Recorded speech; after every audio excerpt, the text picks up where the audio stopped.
तो आइए आज बात करते हैं शिक्षा से जुड़े एक बहुत ही अहम मुद्दे की। हम उत्तर प्रदेश के स्कूलों में खाली पड़ी डेस्क के मसले को समझने की कोशिश करेंगे। लेकिन ये सिर्फ एक प्रॉब्लम की कहानी नहीं है, बल्कि ये उन टीचर्स, पेरेंट्स और सरकार के जबरदस्त प्रयासों की भी कहानी है, जो मिलकर इस चुनौती का सामना कर रहे हैं।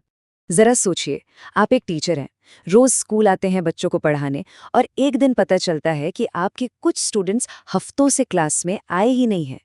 कैसा लगेगा? सच तो ये है कि उत्तर प्रदेश के कई टीचर्स के लिए ये रोज की कहानी है। तो आखिर ये बच्चे स्कूल आ क्यों नहीं रहे? चलिए इसी सवाल का जवाब ढूंढते हैं।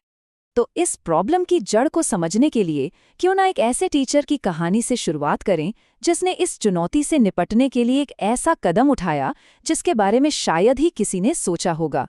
तो ये कहानी है झांसी के एक टीचर अमित वर्मा की। उन्होंने नोटिस किया कि उनकी क्लास के 2 बच्चे, मीना और गजराज, कई हफ्तों से स्कूल ही नहीं आए थे। उन्होंने दूसरे बच्चों को उनके घर भेजा, खुद भी 3-3 बार गए, पर बच्चे वापस नहीं लौटे। लेकिन अमित वर्मा ने हार नहीं मानी। उन्होंने जो किया वो सुनकर शायद आप भी हैरान रह जाएंगे। जब बच्चे स्कूल नहीं आए ना, तो वो पूरी की पूरी क्लास को ही बच्चों के घर ले गए। जी हाँ, सही सुना आपने। उन्होंने वहीं सड़क पर क्लास लगा दी और पढ़ाना शुरू कर दिया। उनका मकसद बिल्कुल साफ था। अगर बच्चे स्कूल नहीं आ सकते तो स्कूल को बच्चों तक जाना होगा। और ये कोई दिखावा नहीं था, ये था उनका जुनून एजुकेशन को लेकर। और जानते हैं क्या हुआ? उनके इस कदम ने बच्चों के पेरेंट्स का दिल जीत लिया और वो बच्चों को वापस स्कूल भेजने के लिए राजी हो गए। अमित वर्मा की कहानी वाकई कमाल है ना? लेकिन ये तो एक बहुत बड़ी और गहरी प्रॉब्लम का सिर्फ एक छोटा सा हिस्सा है। तो चलिए अब इस प्रॉब्लम के असली साइज को समझते हैं। तो सवाल वही है, बच्चे स्कूल आ क्यों नहीं रहे हैं? देखिए, गांव में वजह अक्सर आर्थिक होती है। बहुत से बच्चे या तो खेतों में हाथ बटाते हैं या फिर घर चलाने के लिए छोटे मोटे काम करते हैं। और एक और बड़ी बात, कई बार पेरेंट्स भी पढ़ाई की अहमियत को शायद उतना नहीं समझ पाते। ये प्रॉब्लम इतनी सीरियस है कि सरकार ने इसकी एक ऑफिशियल परिभाषा तक बना रखी है। आउट ऑफ स्कूल बच्चा वो है जो या तो स्कूल में एनरोल्ड ही नहीं है या फिर एनरोल तो है पर बिना बताए लगातार 30 दिनों से गायब है।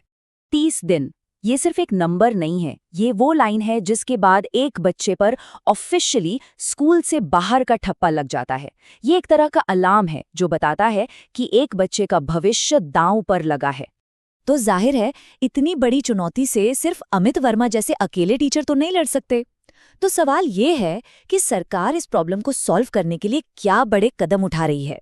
सरकार का एक बहुत बड़ा इनिशिएटिव है, स्कूल चलो अभियान। ये 1 महीने तक चलने वाला पूरे स्टेट का प्रोग्राम है। इसमें रैलियां होती हैं, कंपटीशन होते हैं। मकसद सिर्फ एक, पेरेंट्स को मोटिवेट करना कि वो अपने बच्चों को स्कूल भेजें, और टारगेट 100% एनरोलमेंट। फिर आती है मिड डे मील स्कीम। आपको पता है, आगरा में टीचर्स पर एक सर्वे हुआ था। उसमें 60% से ज्यादा टीचर्स ने माना कि इस स्कीम की वजह से बच्चों की अटेंडेंस बढ़ी है और उनकी हेल्थ भी बेहतर हुई है। मतलब साफ है, स्कूल में मिलने वाला अच्छा खाना बच्चों को स्कूल खींच लाने में एक बड़ा रोल प्ले करता है। सरकारी स्कीमों के अलावा एक और चीज है जो बहुत जरूरी है, वो है पेरेंट्स और कम्युनिटी की भागीदारी। और यहीं पर पेरेंट टीचर मीटिंग यानी PTM का रोल बहुत बड़ा हो जाता है। लेकिन दिक्कत ये थी कि पहले की PTMs वो अक्सर बस एक फॉर्मेलिटी होती थी। लेकिन अब कई ऑर्गेनाइजेशंस इसे बदलने में जुटे हैं। अब कोशिश ये है कि PTM एक इवेंट बने, एक सेलिब्रेशन जैसा हो, जहां शिकायतों की जगह बच्चों की लर्निंग और प्रोग्रेस पर बात हो। इसका एक जबरदस्त एग्जाम्पल गोरखपुर में देखा। वहां PTM को महोत्सव का नाम दे दिया गया, एक फेस्टिवल की तरह मनाया गया। और पेरेंट्स को अट्रैक्ट करने के लिए पता है किसे बुलाया? सांसद और एक्टर रवि किशन को। सोचिए, मकसद यही था कि PTM को एक ऐसा इवेंट बना दिया जाए जहां आने के लिए पेरेंट्स खुद एक्साइटेड हों। तो हमने सरकार की बात की, कम्युनिटी की बात की, लेकिन असली बदलाव तो वो टीचर्स ला रहे हैं जो जमीन पर काम कर रहे हैं। वो अपने अपने तरीकों से स्कूल को एक ऐसी मजेदार जगह बना रहे हैं जहां बच्चे भागे भागे आना चाहें। और इनके तरीके कमाल के हैं, जिन्हें कहते हैं जीरो इन्वेस्टमेंट इनोवेशन। मतलब बिना किसी खर्चे के, जैसे छोटे बच्चों को खींचने के लिए टॉय जोन, जो बच्चे रोज स्कूल आते हैं उन्हें सम्मान देने के लिए पगड़ी पहनाओ सेरेमनी, या फिर रोज आओ रिबन से सज जाओ, एक छोटा सा डेली रिवॉर्ड। और जोड़ी बनाओ जिसमें बच्चे एक दूसरे के बड़ी बनकर एक दूसरे को स्कूल आने के लिए मोटिवेट करते हैं। इन सारे छोटे बड़े क्रिएटिव आइडियाज के पीछे एक ही सोच है, एक ही मकसद है, स्कूलों को आनंद की जगह बनाना। सीधी सी बात है, जब स्कूल में मजा आएगा तो बच्चे तो खुद आएंगे ही।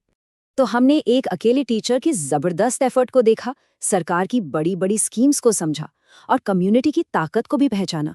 अब इन सब डॉट्स को कनेक्ट करके पूरी पिक्चर देखते हैं। देखिए, सच तो ये है कि बच्चों के अटेंडेंस वाली प्रॉब्लम का सलूशन किसी एक के पास नहीं है। ये एक पूरा इकोसिस्टम है, एक पूरा ताना बाना है जिसमें पैशनेट टीचर्स, जागरूक पेरेंट्स, सपोर्टिव सरकार और एक्टिव कम्युनिटी, ये सब मिलके काम करते हैं। और यही इस पूरी कहानी का सबसे बड़ा सार है। खाली डेस्क की प्रॉब्लम को सॉल्व करने के लिए एक शेयर्ड रिस्पॉन्सिबिलिटी चाहिए।